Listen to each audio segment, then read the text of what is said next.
Salam değerli izləyicilər, tibb işçiləri bu iki yoldan birini seçməlidir. Səhiyyə Naziri Teymur Musayevin çox vacib bir açıqlaması var. Qeyd edir ki, Səhiyyə Nazirliyi tərəfindən tibb mütəxəssisləri üçün yeni qanunvericilik təşəbbüsü hazırlanıb.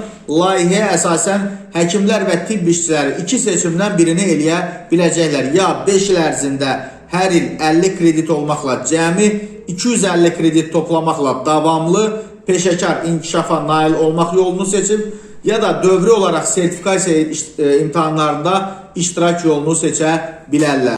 Nazir qeyd edib ki, imtahandan keçməyən tibb işçisi üçün 6 ay müddətinə əmək yeri və vəzifə maaşı saxlanılacaq. Bu müddətdə həmin şəxs diqqətini tam şəkildə təkrar hazırlığa yönəldə biləcək. Davamlı peşəkar inkişaf kreditləri tibb işçisinin elmi tədris və ya praktiki fəaliyyəti ilə toplana biləcək. Və Nazir həmçinin qeyd edib ki, hazırda bu istiqamətdə iki əsas normativ sənədin davamlı peşəkar inkişaf tədbirlərinin akreditasiyası qaydası və kredit ekvivalentləri ilə bağlı tələblərin layihələri üzərində işlər davam etdirilir.